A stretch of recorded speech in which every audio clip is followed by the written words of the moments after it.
আমি অনেক ভয় পাইছি আপনার ভিডিওটা দেখে। মেহজাবিনের মা সম্ভবত আপনি বলেছেন যে আমাকে প্রথমত আপনার চিনতে অনেক কষ্ট হয়েছে, আপনি চিনতেই পারেন নাই। প্রথমত আপনি যে কোথাইছেন সেই কোতাকুতিতে আপনি বলেছেন যে ওই যে এই মহিলা সম্ভবত ওই যে দুই জামাই বউ এক বান্ধবী সাজাইছে, ওই তাকে তানিশাকে তাকে সাজাইয়া ওই যে ভাইরাল হয়েছে, তারপর আবার কোতাকুতি করছেন, তারপর ওই বিন্দিয়া গানে এই মহিলাটাকে মনে হয় একটু দেখছি। এইভাবে আপনি আমাকে চিনার ব্যাখ্যা দিলেন, যাক ফাইনালি চিনতে পেরেছেন। তারপর ভিডিওটাতে বলেছেন আপনি আমার নামে মানহানির মামলা করবেন। কেন? আমি নাকি মানহানি করতেছি। প্রথমত বলি, আমি আমার লাইভেও বলেছি, আমি টিকটকেও বলেছি, আপনার মেয়ে এই সেক্টরে পা দিয়েছে, সাধুবাদ জানাই, সে একজন উদ্যোক্তা। তবে প্রশ্নটা যদি হয় দক্ষতার, প্রশ্নটা যদি হয় যোগ্যতার, তখন কিন্তু প্রশ্ন আসে। আর যে প্রশ্নটা আসে আমি সেটা নিয়ে কথা বলেছি। প্রশ্নটা যদি হয় এখানে বিউটিশিয়ানদের ইজ্জতের কথাটা এখানে আসে, সেই প্রশ্নটা রেখেছি যে অর্গানাইজ করেছে ফেন্সি তাদের।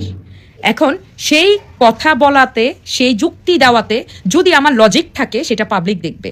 আমি যেই বিউটিফিকেশনে আছি এই বিউটি সেক্টরের হাজারো মেয়ে দেখবে। মোয়াপু লিগেল না ইলিগেল, আপনি কোনোভাবে আমাকে বলতে পারেন না যে আমার নামে আপনি মানহানির মামলা করবেন। যদিও এটা বলেছেন, আপনি আমাকে ট্যাগ করে ভিডিও দিয়েছেন, তবে পরবর্তীতে ভিডিওটা রিমুভ হয়ে গেছে। আমি দেখাচ্ছে, আমি এটার প্রমাণ হিসেবে আমি দেখাইতে পারতেছি না। এটা আপনারা একটা মনে হয় স্টোরি বা এরকম টাইপের দিয়ে আমাকে ট্যাগ করেছেন। 335টা লাইকও পড়েছে, কিন্তু কমেন্ট বক্স আপনি ব্লক করে রাখছেন বা হাইড করে রাখছেন। দেখেন, কেন হাইড করবেন? আপনি যদি লিগেলি হন কেন হাইড করবেন? প্রথমত আবারও বলছি, আপনার মেয়েকে অপমান করে কোনো কথা বলা হয় নাই। আপনার মেয়েকে সাধুবাদ জানাই, আমার এই প্রফেশনে পা দিয়েছে, যে সেক্টরটা আমার ভালোবাসার, সেই জায়গাটাতে আমি সাধুবাদ জানাই, ওয়েলকাম জানাই তাকে। আপনি আবারও বলেছেন আপনি নতুনদের জন্য তো জায়গা ছাড়তেই হবে। আপনার কেন জ্বলতেছে? আমার জ্বলতেছে না। আমরা এই জায়গায় চলে আসছি, এখন আর এই জায়গায় আমাদের নামটা ধরে রাখবো এই ক্রেডিট আমরা চাই না। আমরা চাই আমাদের স্টুডেন্টরা, আমরা চাই আমাদের থেকে ভালো কাজ যারা করে তারা যোগ্য সম্মান পাক। এই তো আপনার কথাই আমি আপনাকে ফেরত দিচ্ছি। যদি সেটা আমরা চাই, তাহলে যারা যোগ্য তারাই যেন সেই যোগ্যতা সম্পূর্ণ সব জায়গায় যোগ্যতার বিচার যেন করা হয় নিজের। আপনার কথাই আমি রিপিট আপনাকে করছি। অবশ্যই আমরা চাই, আমরা যারা আছি, আমরা যারা আমাকে আপনি চিনেনি নাই, আপনি আমাকে চিনতে এত কোথাইছেন। আপনি আমাকে একটু বলতেন, তাইলে তো আমি আমাকে আরো ক্লিয়ার করে চিনিয়ে দিতাম।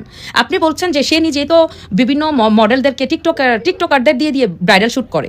আবার কি বলেছেন আমার নাকি ভিউ লাগবে। বোন, এখন আমি ট্রেন্ডে নাই, আমার ভিউ লাগবে। আপনি আমার ভিউজ দেখেন, আমার ভিডিওগুলোর ভিউজ দেখেন। কোনো ভিডিও কি আমার ফর ইউতে চলে না?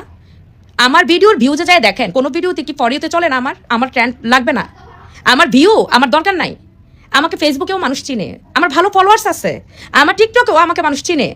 আর সবচেয়ে বড় কথা, মোয়াপু কথা বললেই ভাইরাল, মোয়াপুর নাচানাচি করতে হয় না।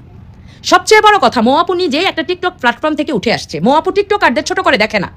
যেখানে যোগ্যতার কথা আসে সেখানে অবশ্যই আমার কথায় ফোকাস দিতে হবে। আপনার মেয়েকে আমি টিকটক থেকেই চিনি, প্রফেশনেই সে আসছে নতুন, আমি কথাটা সেটা বলেছি।